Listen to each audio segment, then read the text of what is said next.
The apology obviously didn't go far enough. U.S. President Barack Obama canceling his first face-to-face sit-down with the new Philippines president after Rodrigo Duterte called Obama a son of a whore. Obama instead meeting his South Korean counterpart on the sidelines of the ASEAN summit in Laos. Duterte insists it wasn't intended as a personal insult. Only Washington has no right to chastise Manila over the nearly 2,000 extrajudicial killings of suspected drug dealers and users since his election in April. Is the narcotics problem in the Philippines so acute that the president has to call for vigilante justice? We'll ask our panel. And also whether the Philippines can afford to burn its bridges with Washington, which provides aid and military support at a time when China's territorial ambitions are growing in disputed waters. Duterte wants to bargain with Beijing over the South China Sea. How strong is his hand? Today in the France 24 debate, we're looking at what seems to be a trigger-happy Duterte. And with us, Jean-François Di Meglio, president of the Asia Center here in Paris. Yeah. Thank you for being with us again. Thanks as well to Luther Aquino, former journalist who worked with the NGO charity, the Christian NGO. Simbahang Lingkod ng Bayan. Thank you for pronouncing it. Thank you for being with us. And we want to thank as well for joining us from Manila, Vincent Cifra. He was deputy campaign manager for Rodrigo Duterte in his winning bid for the presidency. Thank you for joining us. For the youth sector, to be specific. For the youth sector. Thank you for telling us that. The France 24 debate on Facebook and Twitter, our hashtag F24debate. The Philippines president expressing regret over his words. The United States insists the relation's still strong, but the meeting was indeed canceled. Jennifer Bocote has more. As the ASEAN summit opened today, it seemed inevitable that yesterday's sidebar story would soon take center stage. Then a White House briefing. So the working relationship in this very important space continues to be strong. Frankly, where we've had differences with President Duterte has related more to our concerns that there needs to be a clear commitment to due process and the rule of law as it relates to some of the internal security efforts that have been undertaken there. I am a president of a sovereign state. It was precisely this issue of rule of law and the question of balancing it against national security that brought out Duterte's fiery language on Monday. You must be respectful. Do not just throw away questions and statements. Putang ina, mumurahin kita dyan sa forum na yan. Not long afterwards, Obama briefly acknowledged Duterte's comments. I just heard about some of this, but I have seen some of those colorful statements in the past. And so clearly he's a colorful guy. Instead of Duterte, Obama met with South Korea's president today. In a statement, Duterte expressed a measure of regret over what he called his strong comments that came across as a personal attack on the U.S. president. Let me start with you, Jean-François Di Meglio. Did Barack Obama do the right thing by not meeting Rodrigo Duterte? Well, he had to do something. You have, whatever the dimension of the dissent is, you have to show that something has gone wrong. That's one. And second, we all remember this is just the beginning of the mandate for President Duterte. And there was a lot of worries about President Duterte coming into power because his reputation was indeed to be not only a strong man, but you said Harry the Trigger, but his nickname was also Dirty Harry because of his quite meaningful ways of repressing drug dealers and so on. So in his home city of Davao. Exactly. Yeah. So in some ways, it's a manner, it's a way of setting some limits in how you can behave with someone who plays by his own rules. That will not change the relation between U.S. and the Philippines. This is the bottom line. So it's just a show of protocol. But All right, it won't change the relation. I'm going to pick up on that, but first, let me ask you: Are you Luther? Are you Yeah. surprised by the statements? Yeah, I'm quite surprised that he would make such a statement right before, this planned meeting. I mean, there's a substantive agenda that's been agreed upon to be discussed between President Duterte and President Obama. What surprised me is that he would actually do that in this context, but the speaking style itself, the way he reacts to journalists, which is what happened in this context, has been the same way as it's been these past few months that he's been our president, even back in the campaign period. Vincent Surfa, let me ask you: Duterte coming back on statements threatening to quit the United Nations, coming back on statements where he called the U.S. ambassador the gay son of a whore.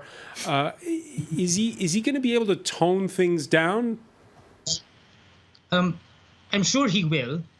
Let me give everybody first the proper perspective regarding everything that's happening now.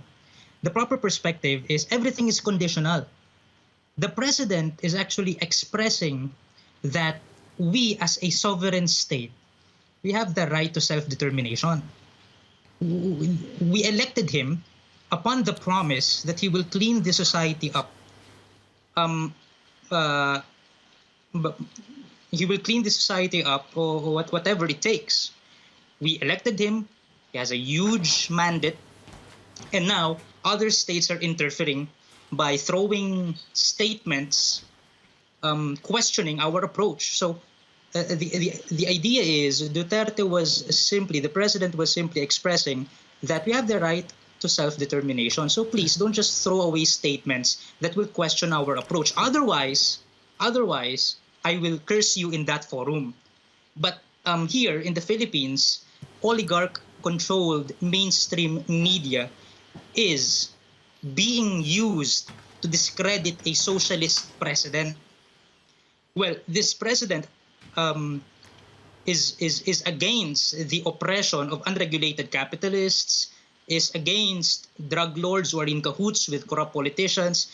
He is the enemy of these types of men, of people who have long been oppressing the Filipinos. Okay, Vincent, just to make the record, just to set the record straight here, he's expressed regret over his words. Do you regret them?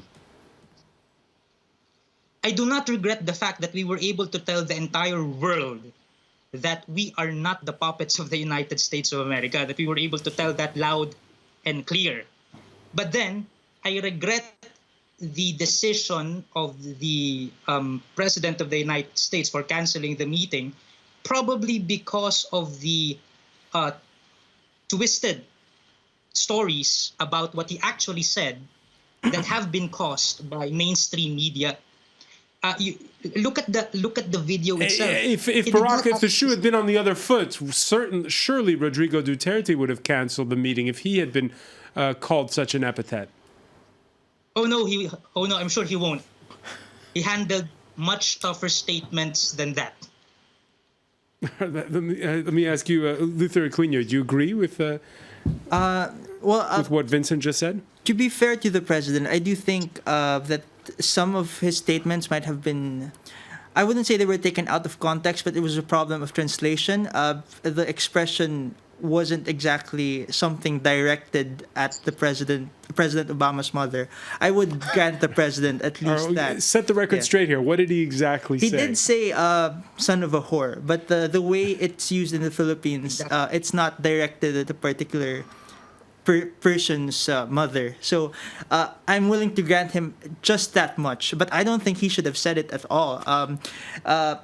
I do agree that there are many things to discuss between the Philippines and the United States, and this is just an annoyance that detracts from all that. I mean, could have been an opportunity for I don't think a country asserts its sovereignty over another, its sovereignty and its free hand from another country by a president being able to say just about anything about another president. It's about asserting more equal treaties, for example, and not about these annoyances that can come up like And this. do you agree when Jean-François Di Meglio says that this is going to blow over and the relationship is strong between the U.S. and the Philippines. Yes, because the Philippines is, I think, the United States needs the Philippines to remain an ally in Asia. It wouldn't let the Philippines go so easily. I mean, at the end of the day, these are theatrics on the part of President Duterte. I don't think cursing at President Obama is any indication of the direction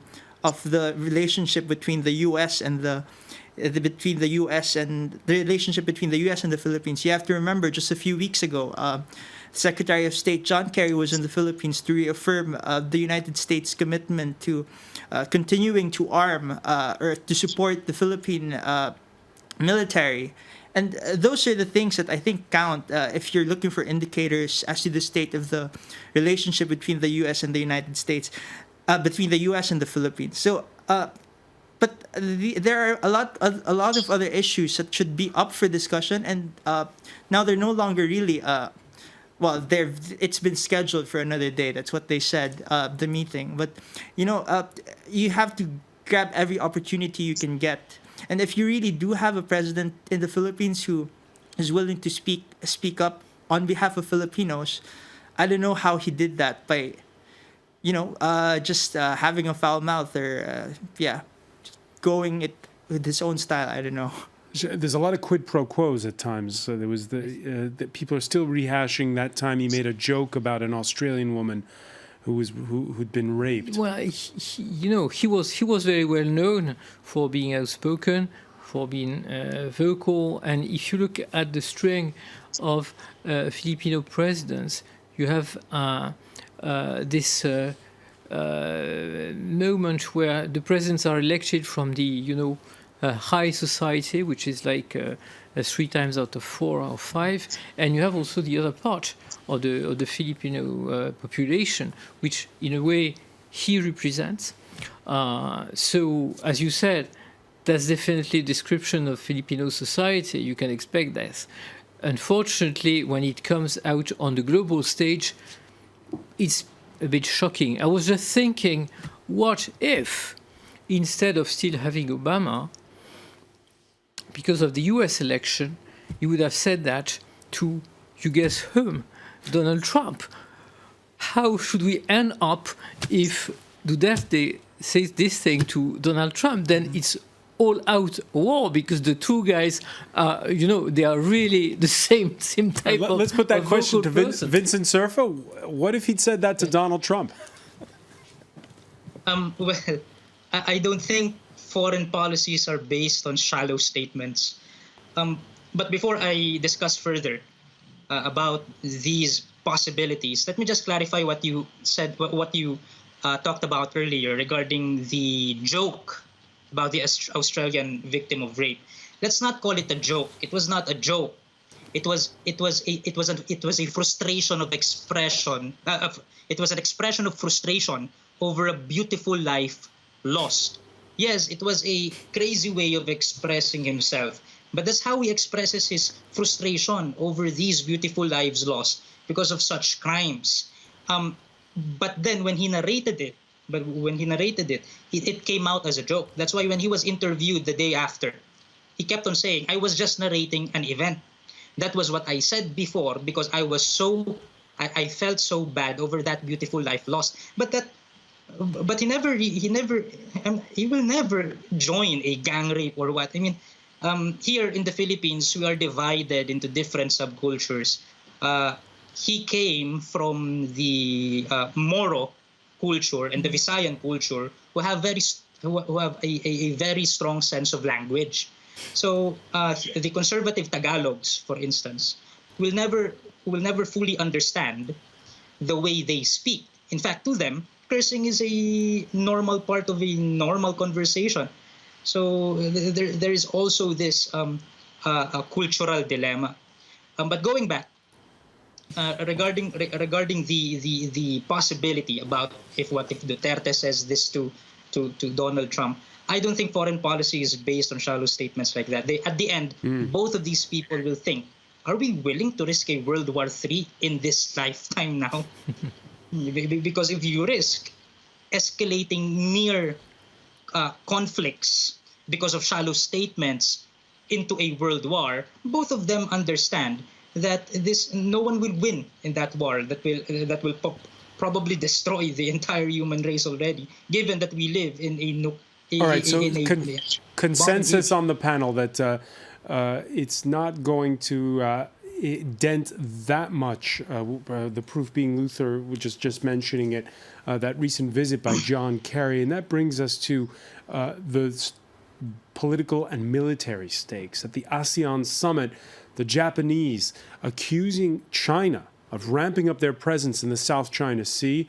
Now, since International Tribunal ruled in favor of Filipino fishermen in July, the area known as the Scarborough Shoal has become more crowded. That's according to sources at the Pentagon. And now that China's finished hosting the G20, could last month's prediction of more muscle flexing, Jean-François Di Meglio, be imminent? The G20's over. China's welcomed the world. Is it now going to be, could we expect there to be more tension in the South China Sea in the days and weeks to come? Tensions there will be for sure. For example, there will be joint maneuvers between Russia and China later in September. This is definitely, as you said, muscle flexing. Pushing the limits too far, that cannot be for several reasons. First of all, it's not that easy to control a space like South China Sea, and everyone knows that China is still far away from making South China Sea a mare nostrum where they can, sail at ease everywhere. So as things stand now, what is the U.S. doing with the Philippines? What's the relationship? Well, first of all, the U.S. are selling weapons to the Philippines. And usually when you sell weapons, you don't only sell weapons, but you also train people to use them, you support them, and definitely you show them your support. So what U.S. is also doing is sailing exactly where China doesn't want them to sail, and where U.S. allies, because we have those joint patrols. Exactly, yeah. And as late as last month, you had U.S. warships sailing exactly 12 miles away. Jean-François, we're going to take a quick break. We're going to pick up on that point and get the reaction from the rest of our panel and from you. Stay with us. You're watching the France 24 debate.